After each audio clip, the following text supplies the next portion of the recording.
देवा तुला ठिणगी ठिणगी भाऊ दे, आबाळागत माया तुझी आम्हावरी राहू दे, आबाळागत माया तुझी आम्हावरी राहू दे. चित्रपट सृष्टीचे कोल्हापूर कनेक्शन, पडद्यामागून पडद्यावर. महाराष्ट्राच्या हृदयात बसलेलं कोल्हापूर शहर अनेकदा भव्य राजवाडे, पुरातन पारंपरिक कला आणि स्वादिष्ट पदार्थांची आठवण करून देते. पण जरा सखोल पाहिल्यास तुम्हाला एक आकर्षक पण अत्यल्प ज्ञात असलेलं एक सत्य सापडेल. कोल्हापूर हे अनेक अर्थांनी भारतीय चित्रपट सृष्टीचे माहेरघर आहे. मुंबई म्हणजे बॉलिवूड असे समीकरण प्रस्थापित होण्याआधी हे ऐतिहासिक शहर चित्रपटांनी गजबजलेलं एक केंद्र होतं आणि आता ते आपले वैभव पुन्हा प्राप्त करण्याचा निश्चय करत आहे.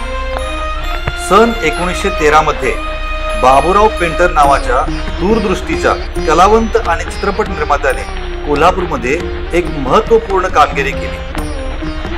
त्यांनी भारताचा पहिला स्वदेशी चित्रपट कॅमेरा बनवला.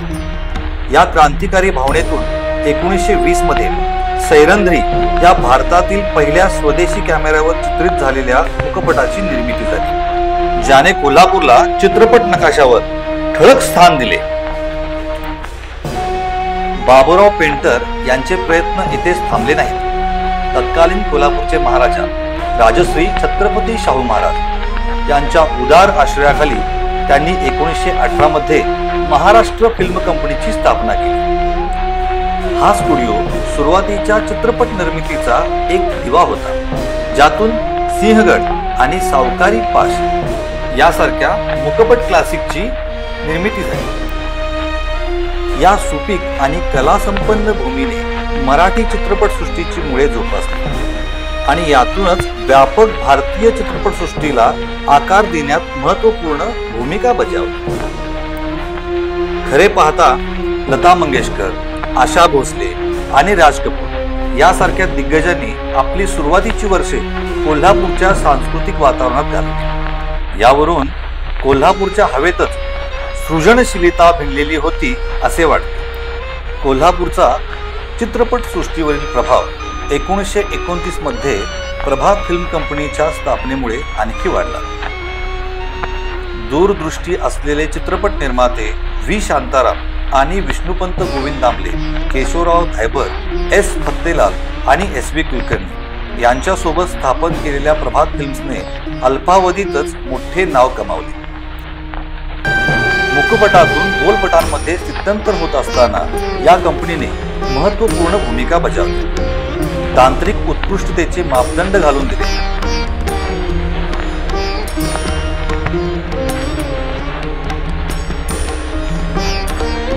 भांडार, कुणाचं भांडार? राजा, तुझी संधी अजून उतरली नाही. तू या नवखंडाचा आता राजा नाही. हजार मोहरांची दक्षिणा द्यायला हरिश्चंद्रा, तुला नवखंडाच्या बाहेरच गेलं पाहिजे.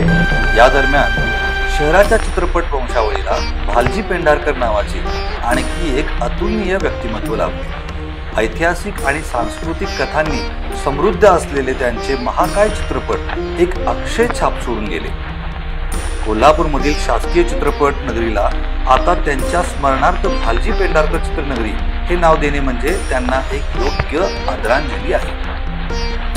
मास्टर विनायक आणि माधव शिंदे यांच्यासह या चित्रपट निर्मात्यांनी मजबूत कथानक आणि सांस्कृतिक प्रतिध्वनीसाठी ओळखली जाणारी एक विशिष्ट कोल्हापुरी चित्रपट शैली तयार केली. अनेक दशके कोल्हापूरमधील जयप्रभा स्टुडिओ चित्रीकरणाच्या आवाजाने गुंजत होते.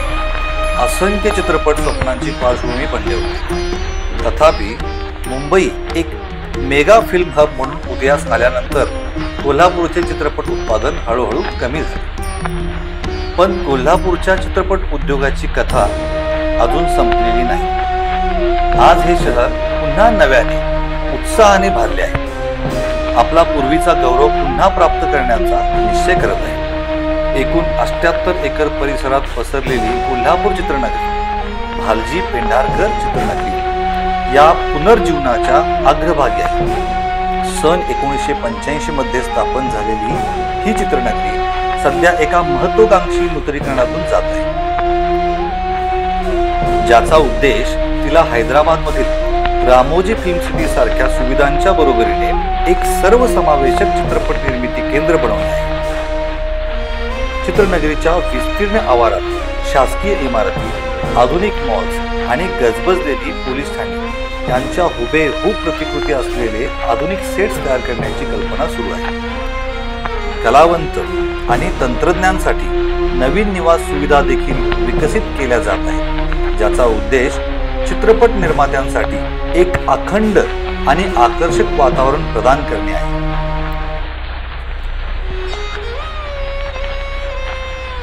कोल्हापूर हे केवळ समृद्ध सांस्कृतिक वारसा असलेले शहर नाही, तर ते भारतीय चित्रपटसृष्टीच्या भव्य इमारतीचा एक पायाभूत दगड आहे. भालजी पेंढारकर चित्रनगरी तिच्या रोमांचक परिवर्तनातून जात असताना आणि स्थानिक प्रतिभा फुलत असताना कोल्हापूर केवळ आपल्या भूतकाळ आठवत नाहीये, ते सक्रियपणे भविष्य लिहित आहे. रुपेरी पडद्यावर एका शानदार दुसऱ्या अंकाची सुरुवात करत आहे.